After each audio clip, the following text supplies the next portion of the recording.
Atari Sega nerd. He's the angry video game nerd.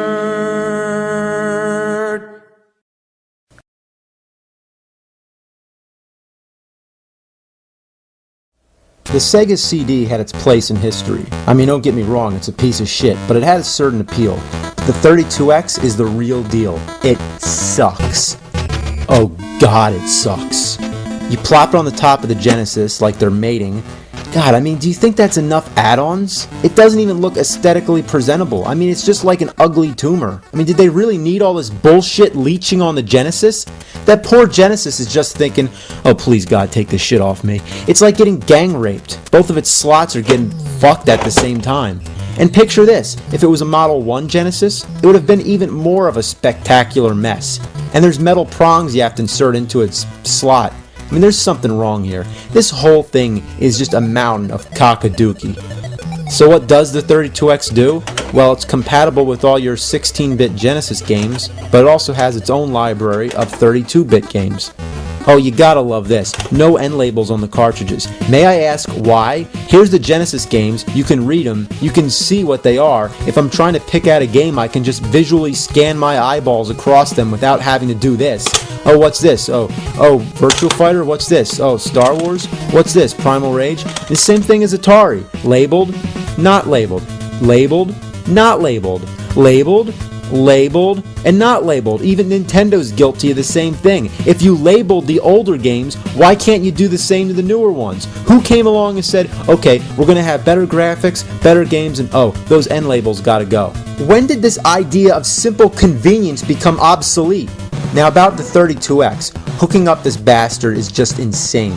Believe it or not, like the Sega CD, it has its own fucking power adapter. That's great. I mean, now you got 3, and trying to hook them all up at the same time is a friggin' nightmare. Let's look at the most minimum amount of effort it could possibly take. So I'm plugging it into the TV. I mean, now I obviously can't plug in all 3 of these things, so here's the most basic power strip you can get. Every big store sells these things. These are common. So I plug in my fucking power strip or whatever. Here goes the Genesis, the Sega CD, and bullshit. What a load of fucking bullshit. How did they fuck this up so bad? I can't even turn it the other way because it doesn't fit. Why can I only plug in 2 power adapters? Why can't these go sideways? Or better yet, why the hell do they have these box things? Why can't it just be like this? Even the Atari 5200 with its huge ass box, it still ends with a normal plug. You know, that really pisses me off. I even have a camera, which I just bought this year, and it has a box like that. We live in the year 2007, and they can't figure out that shit like that takes up too much room? These fucking things should be banned. Have these, not these. So anyway, let's fire this monster up and play some Primal Rage. Great title screen, huh? There isn't even any title at all. What is this? Wait a minute. Oh, please, God, tell me what's going on. Why can't I see the characters? I'm playing Invisible Primal Rage. Alright, let's try Virtua Fighter. What the fuck? Guess what? We left something out. There's another cable which connects the Genesis to the 32X. Isn't it enough that the damn thing is inserted onto the top of the Genesis? Why does it need another connector? Look at this. It's a fucking mess. And what a perfect visual analogy. Sega invented the 32X to increase the lifespan of the Genesis. And that's exactly what the friggin' thing looks like. It's on life support. So there's Primal Rage, which to my recollection looks nowhere near as good as the arcade. In fact, I'm not even sure how much better it looks in the Genesis version. You got all the moves, the farting, the puking, the pissing, which I can't do, so if you want to try that out, be my guest.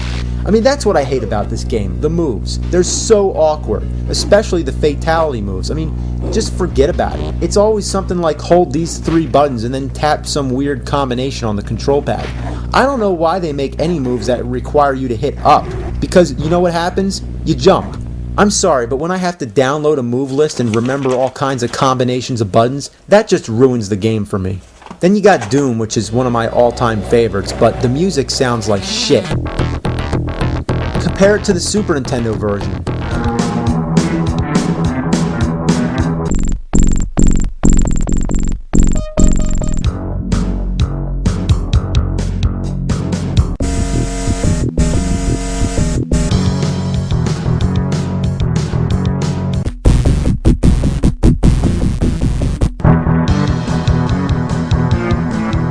Also, the Super Nintendo version has more levels. The only thing it lacks is the graphics. They're horrible.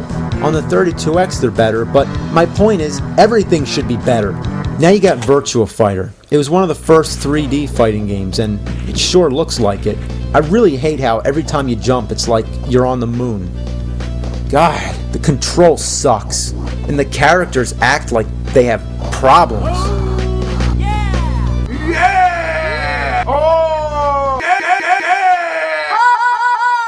Now we got Star Wars. Yeah, it's an arcade classic, but I don't know about this one. I mean, the graphics are balls. Everything looks like a polygon, and it's putting me to sleep.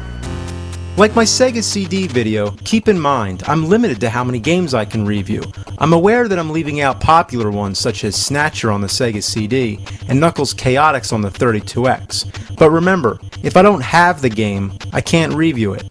It doesn't matter anyway because I wanted to focus on the console itself. The bottom line, the 32X sucked, and it was one of the biggest failures of all time. And just to celebrate their failure, or just for shits and giggles, they released a few CD 32X games which require both the 32X and the Sega CD. So if you happen to own both this pile of vomit and this piece of shit, you can mix the two together.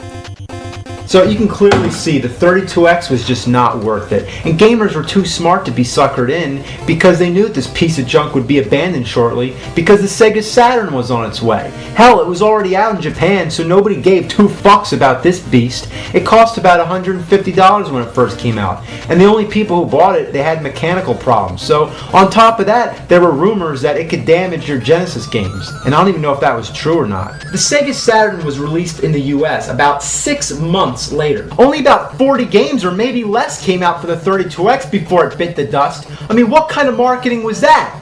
What were they thinking? And on top of that, Sega had yet another console planned in between called the Neptune, which was scrapped pretty quickly. All it was going to be was a standalone 32X anyway, which is what it should have fucking been in the first place.